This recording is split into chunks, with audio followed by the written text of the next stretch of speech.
할렐루야. 오늘도 예수 그리스도의 능력을 힘입어 또 부활한 예수님의 능력을 함께 예배하는 모든 성도들이 이미 승리한 줄로 믿습니다. 승리의 영광의 박수 함께 올려드릴까요? 할렐루야. 이미 여러분이 이 자리에 오신 건 이미 승리한 거고 여러분의 하나님의 부활의 능력이 우리 성도들과 함께 할 줄로 믿습니다. 우리가 마태복음 말씀을 계속 나누고 있는데요. 오늘은 마태복음 전체 숫보기를 좀 먼저 좀 해드리도록 하겠습니다.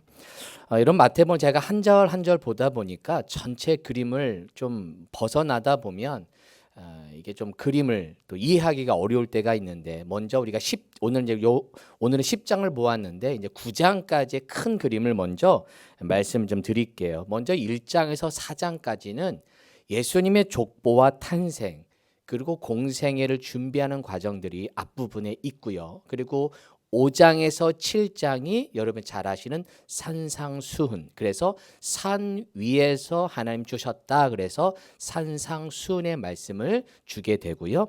그리고 8장에서 9장까지는 예수님이 10가지의 이적을 행하시게 됩니다. 그건 제가 좀 이따 보여드릴 거고요. 그리고 오늘부터 10장을 보게 되는데 10장부터는 예수님이 제자들에게 주신 말씀. 그래서 제가 제목을 제자수훈이라고 한번 적어보았어요. 앞에 산상수훈은 산 위에서 주신 말씀을 산상수훈이라면 10장은 제자들에게 주신 말씀, 그래서 제자수훈이다 한번 이름을 붙여봤는데요. 그래서 10장에서는 제자를 부르시고 또 제자들에게 주신 말씀을 말씀하고 있어요. 보통 마태복음을 가리켜 신학적으로 모세 유형론이라는 말을 써요. 뭐냐면 마태복음에 나오는 예수님을 잘 보니까 모세가 당한 일을 그대로 당하고 있고 모세가 한 일을 그대로 예수님이 하고 있어요.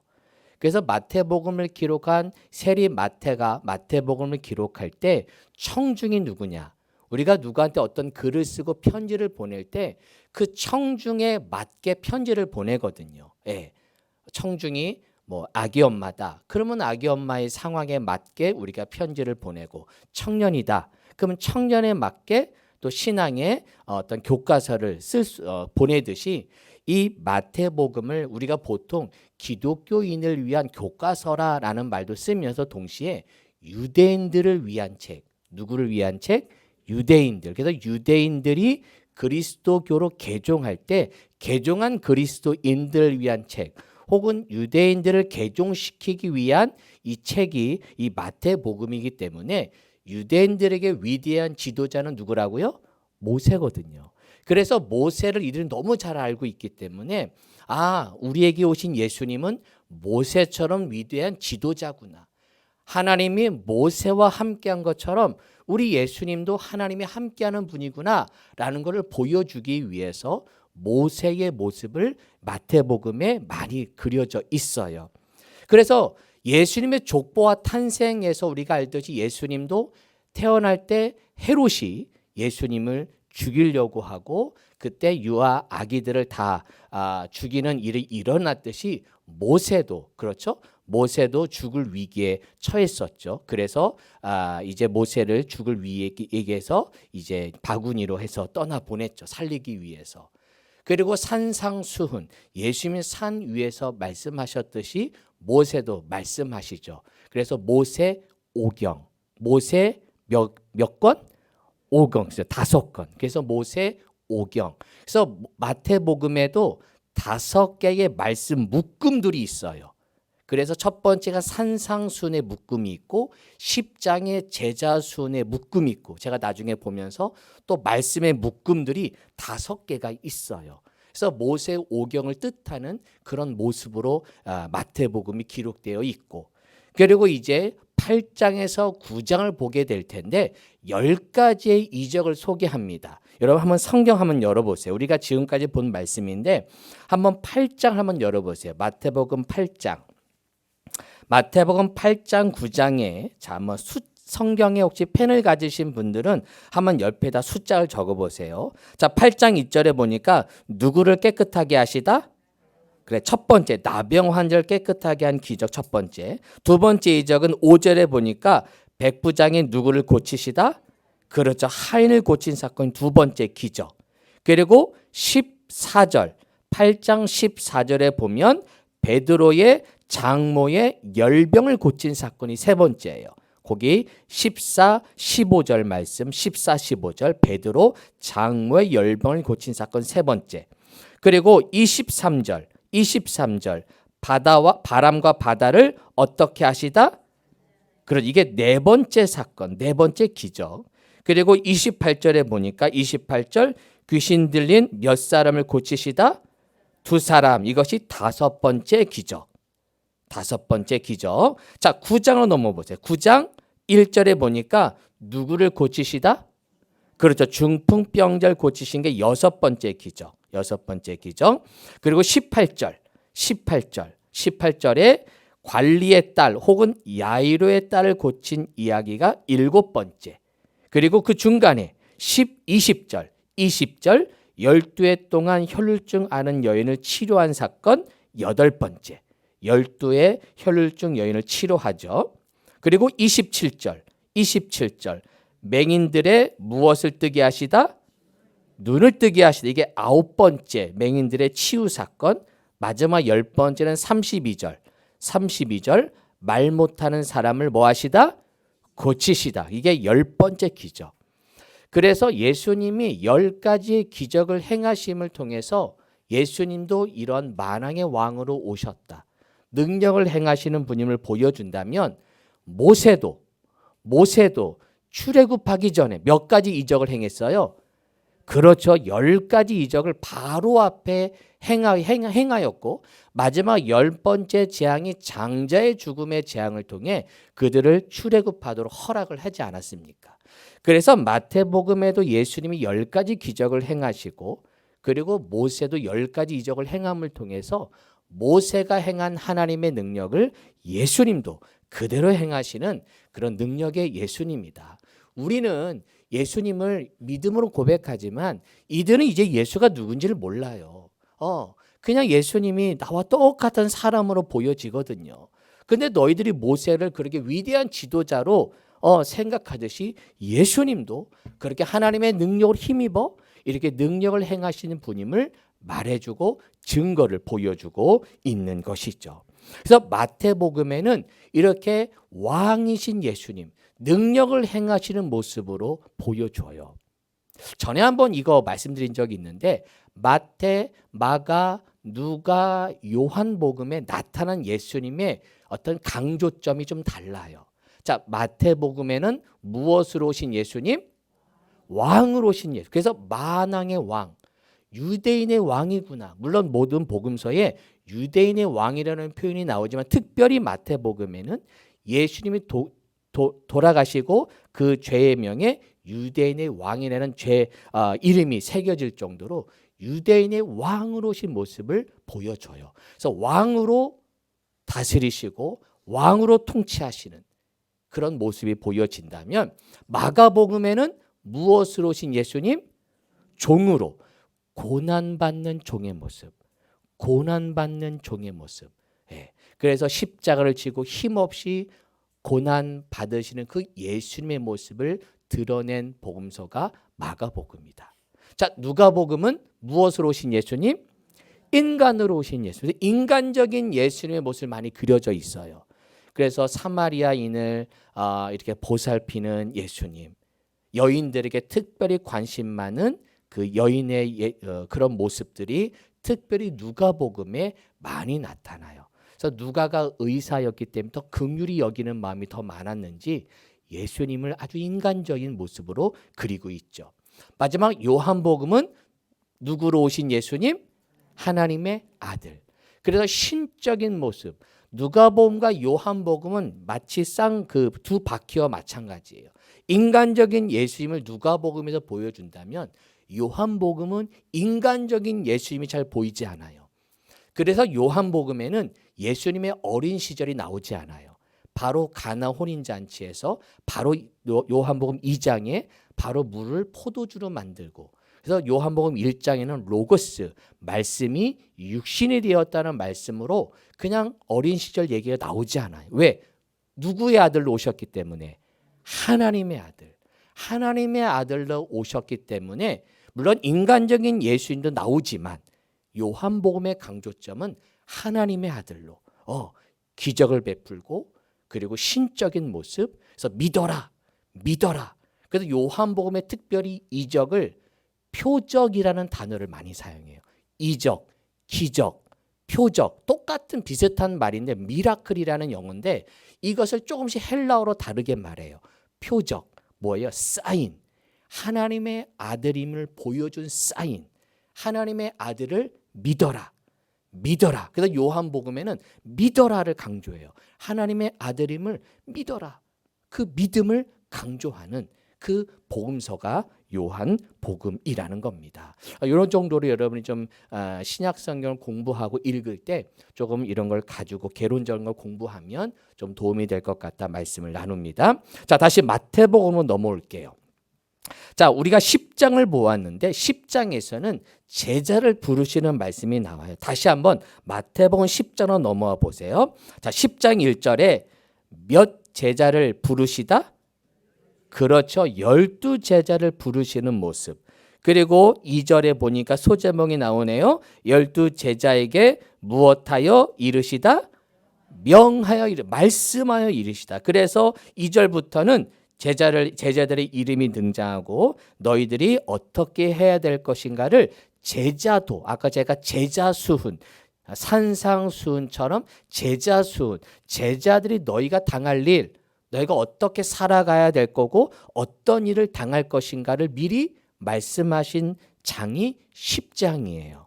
제가 10장을 다음 주에 좀 더 본격적으로 보겠지만 그 전에 10장으로 넘어오기 전에 9장과 10장을 연결하는 연결고리 말씀을 먼저 봐야 돼요. 그게 뭐냐? 9장 35절에서 38절이에요. 35절에서 38절까지인데요. 자, 먼저 35절, 36절을 먼저 함께 읽어볼게요. 35절, 36절 시작. 예수께서 모든 도시와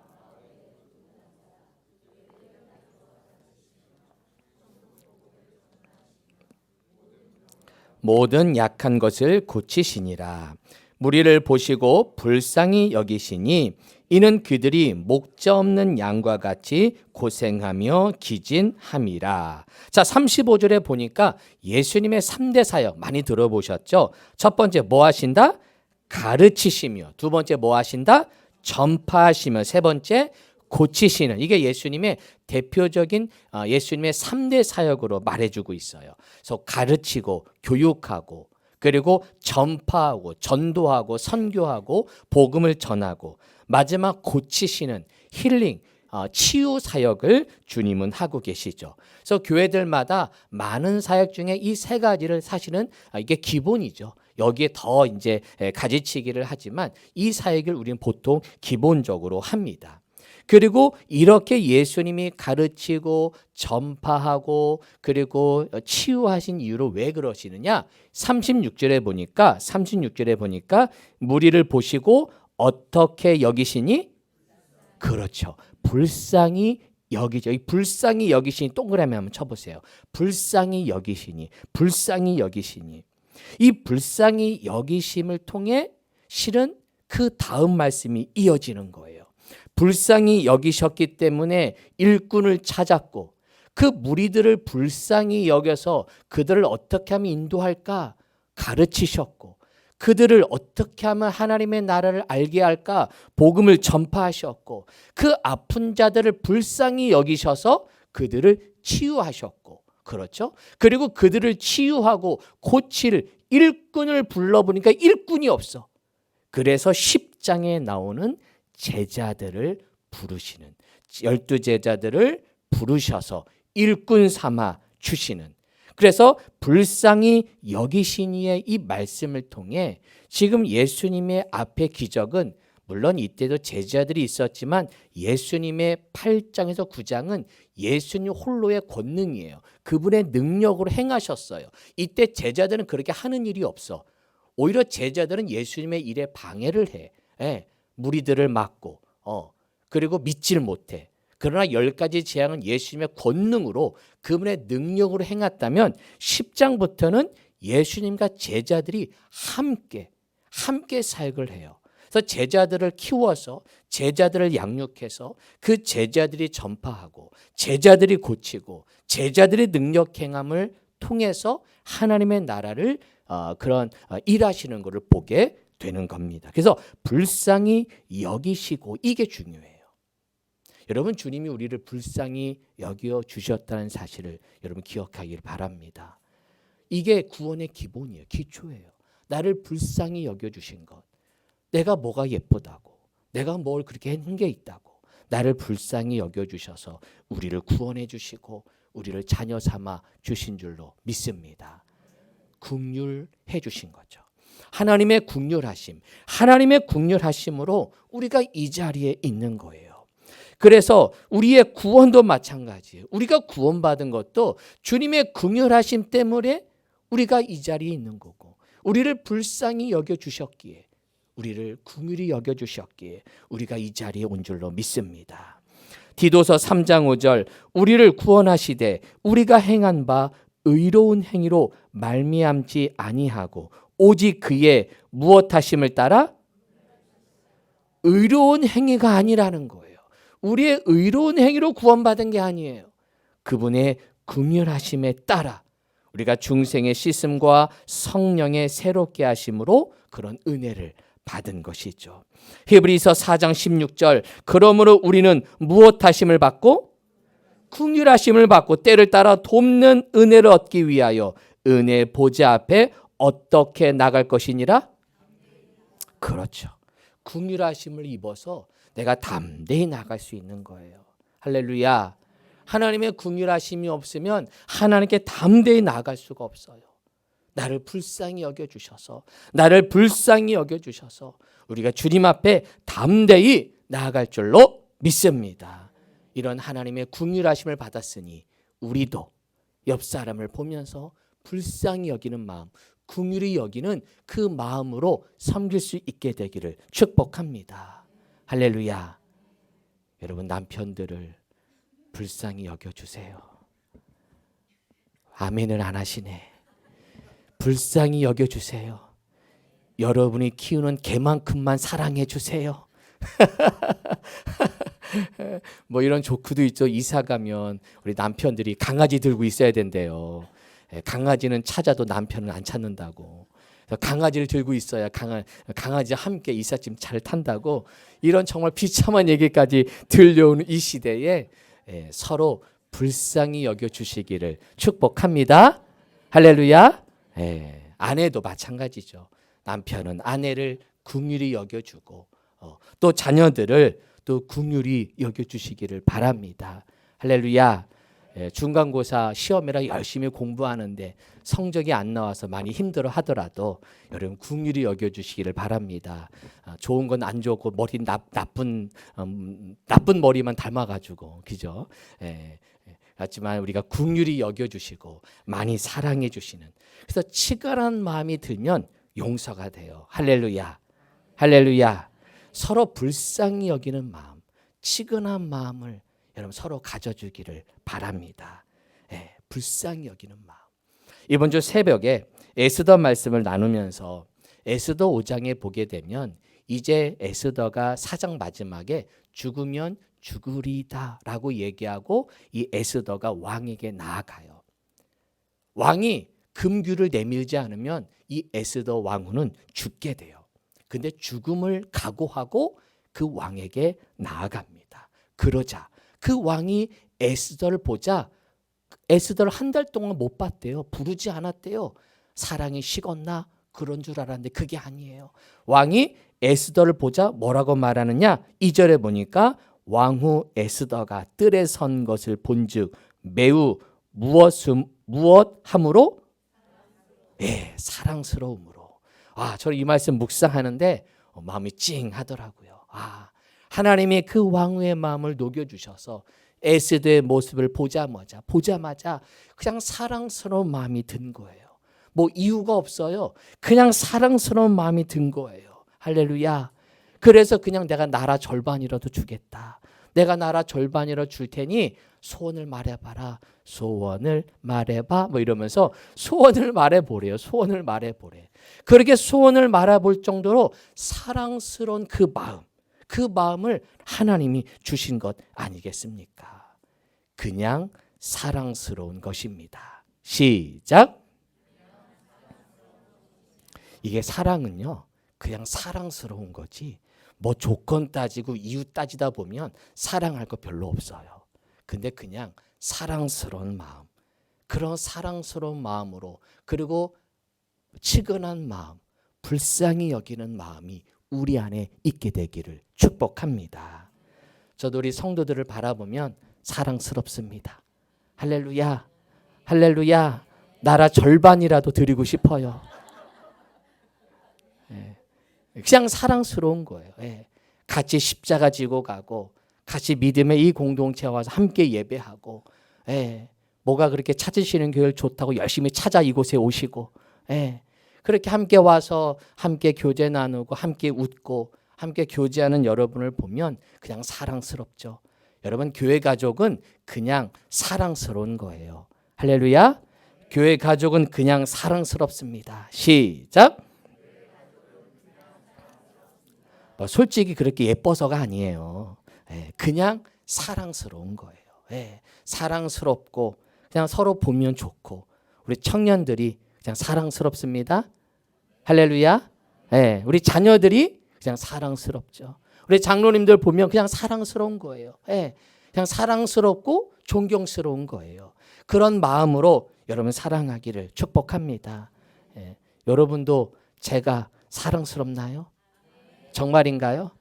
하트 한 번씩 해주셔야지. 하트 한 번씩. 서로를 향해서도 서로를 향해서도 인사할까요? 사랑스럽습니다. 시작. 옆 사람 깨우면서 사랑스럽습니다. 사랑스럽습니다. 사랑스럽습니다. 우리 함께 치근한 마음, 불쌍히 여기는 마음, 사랑스러운 마음이 그냥 보면 생기는 거예요. 뭐 이유를 따지지 맙시다. 그냥 같이 믿음의 길을 걷고 그냥 함께 식탁에 둘러 앉아 있는 거, 건강해서 내 집에 열심히 오는 거, 열심히 집에 들어오는 거, 그것만으로도 사랑스러운 그런 믿음의 교회 가족 되기를 축복합니다. 자, 이렇게 불쌍히 여기는 마음을 가지고 주님이 쳐다보니 이런 영혼들을 구원할 일꾼들이 없는 거예요. 그래서 일꾼을 보내달라고 하나님께 기도합니다. 자, 37절, 38절, 37절, 38절 시작. 이에 제자들에게 이르시되 추수할 것은 많되 일꾼이 적으니 그러므로 추수하는 주인에게 청하여 추수할 일꾼들을 보내주소서 하라 하시니라. 그렇죠. 영혼을 구원이 많아요. 영혼을 다 구원해야 되는데 일꾼이 적어요. 하나님의 나라로 많은 사람을 이끌어야 되는데 그렇게 섬길 사람들이 없어요. 그래서 추수하는 주인에게 청하여, 이 주인이 누구예요? 하나님이죠. 하나님께 기도하는 거예요. 하나님, 추수할 일꾼들을 보내주소서. 일꾼들을 보내주시고 일꾼들을 세워주세요 라고 기도하는 겁니다. 정말 교회들마다요, 일꾼이 없어요. 일꾼이 없어요. 저도 교회를 사역을 하면서 많은 교회, 이렇게 큰 교회, 교인들이 많은 교회도 섬겨봤지만 여러분, 교인이 많다고요? 다 일꾼이 아니에요. 대부분 썬데이 크리스찬들이 많아요. 근데 그 중에 한 10%, 20% 정도만 정말 열심히 섬겨요. 근데 우리 교회는 감사한 건 전 교인이 다 일꾼이야. 전 교인이 다 제자야. 이때는 아멘도 좀 크게 하셔야 되는데, 전 교인이 일꾼이에요. 할렐루야. 우리는 숫자는 적지만 일꾼은 많아요. 물론 절대적 숫자가 적어서 문제지. 다 일꾼이에요. 모든 교회마다 숙제예요. 하나님 일꾼을 세워주세요. 일꾼을 세워주세요. 열심히 일꾼을 세워봤자 또 금방 무너지고, 또 세웠는데 무너지고, 이럴 때마다 참 실망이 하죠. 하지만 우리는 끊임없이 하나님께 기도하면서 일꾼을 세워달라고 기도해야 하는 줄로 믿습니다. 우리도 이런 기도예요. 주님, 우리 교회에 일꾼들을 보내주옵소서. 시작. 주님, 우리 교회에 우리 교회는 일꾼들이 필요해요. 할렐루야. 예, 우리 교회 일꾼들을 보내주셔서 물론 새 가족이 처음부터 열심히 하면 약간 걱정도 되는데 그래도 새 가족들도 열심히 섬기고 어느 누구도 열심히 주님의 일을 감당하는 주님의 일꾼들이 세워지는 우리 교회가 될 줄로 믿습니다. 자, 이렇게 일꾼들을 보내달라고 기도하자 이제 10장부터 주님이 제자를 부르시는 말씀이 소개가 됩니다. 자, 10장 1절 예수께서 그의 12 제자를 뭐하사 부르셨어요. 12 제자를 주님이 부르셔서 더러운 귀신을 쫓아내며 모든 병과 모든 약한 것을 고치는 권능을 주십니다. 우리에게 이런 능력을 하나님이 주시겠다는 거예요. 부르셔서. 여러분, 여러분이 제자가 돼서 이곳에 온 게 아니에요. 여러분 다 부름받은 존재임을 인정하기를 바랍니다. 내가 선택한 거라고 생각하면 안 돼요. 내가 선택하고 내가 결정한 게 아니에요. 하나님이 그런 마음을 주시고 그렇게 인도하여 주셔서 나를 우리 찾으시는 교회로 이끌어 주시고 연결해 주신 줄로 믿습니다. 그런 하나님의 선택, 하나님의 콜링, 하나님의 부르심이 있기에 우리가 이 자리에 있는 것이죠. 우리가 이 말씀만 보면 그냥 부르사, 주님이 12 제자를 부르셨구나 라고만 아는데 요 마태복음에 예수님이 제자를 콜링하는 본문이 마태복음과 마가복음과 누가복음에 똑같이 나오는데 조금씩 차이가 있어요. 자, 마태복음에는 그냥 12 제자를 부르셨다라고만 하는데 마가복음에 보니까 자, 마가복음 3장 13 읽어볼까요? 시작. 또 산에 오르사 자기가 뭐 하는 자들? 원하는 자들을 주님이 부르셨다는 거. 이게 제자예요. 주님이 선택하셔서 주님이 원하는 제자를 다 뽑아서 주님이 제자 12 제자를 뽑으신 거예요. 우리가 주님의 제자라면 내가 선택한 게 아니라 주님이 나를 뽑아서 부르셔서 이 자리에 온 줄로 믿습니다. 주님이 원해서 여러분 이 자리에 오신 거예요. 주님이 원하는 자들이에요. 할렐루야. 주님이 마음에 드는 자들이에요. 주님이 마음에 들어서 나 같은 자를 마음에 드신데 나를 원하셔서 뽑으신 거예요. 왜? 나는 내가 보기에 부족한 것 투성인데 주님이 보기에는 가능성이 있어요.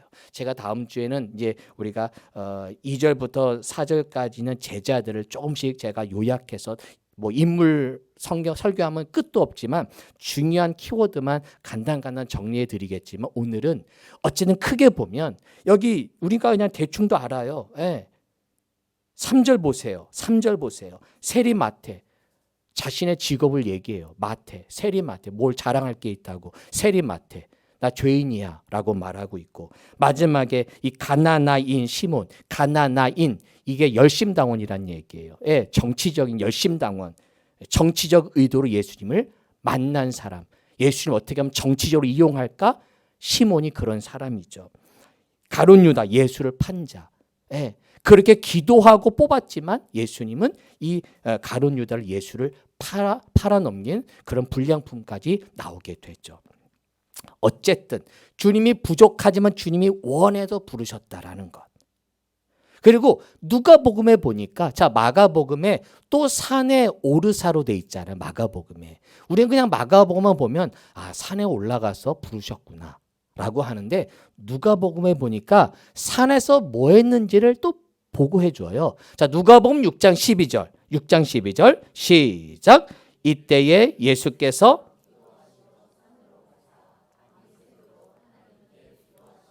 자 이때 예수께서 무엇 하시러 산에 가사? 그렇죠. 기도하시러 산에 가사 밤새도록 하나님께 무엇 하시고? 기도하시고 그 다음 말씀에 생략했지만 제자를 부르세요. 그러니까 우리는 누가복음을 통해서 예수님이 기도하고 산에서 기도하고 제자들을 부르셨구나. 그냥 마음대로 부른 게 아니라 그냥 눈에 들어온 사람 부른 게 아니라 밤새도록 기도하시며 누가 주님의 일꾼이 되겠습니까?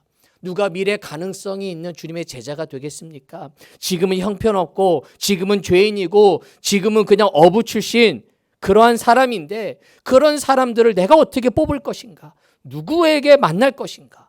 그는 하나님 예수님은 하나님께 기도하며 제자를 불렀다는 것이죠. 이렇게 기도하며 제자를 불렀지만 우리는 알겠지만 불량품 한 개 가룟유다가 나오게 되죠.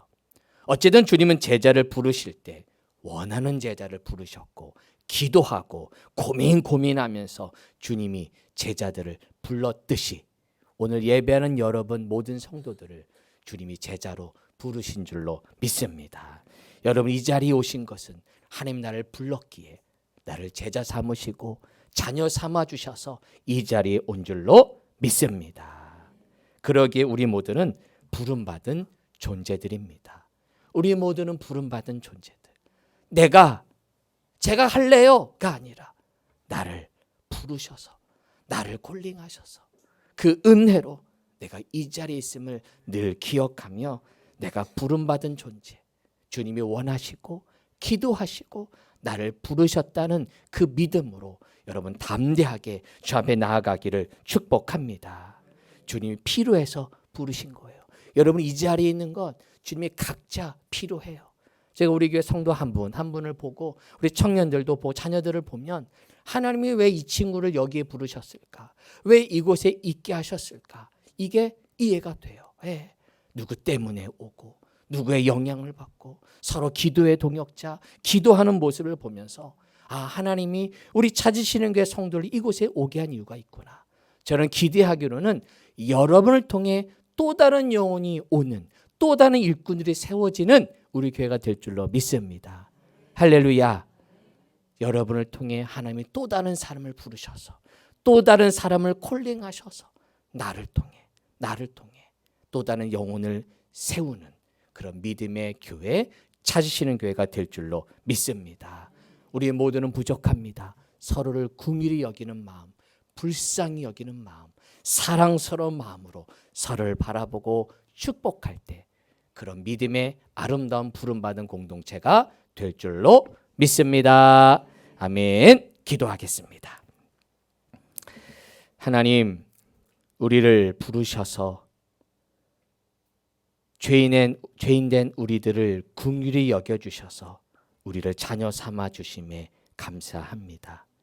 서로를 사랑하며 긍휼히 여기며 사랑스러운 마음으로 섬기게 하여 주시고 또 내가 부름받은 존재임을 내가 제자로 부름받은 존재 무리가 아닌 주님의 제자 주님의 일꾼들이 되어서 주님의 나라 위하여 헌신하는 축복의 일꾼들 다 될 수 있도록 인도하여 주옵소서.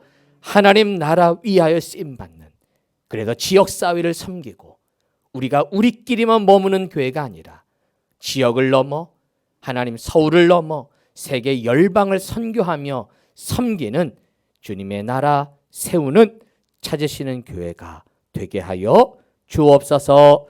예수님의 이름으로 기도하옵나이다. 아멘.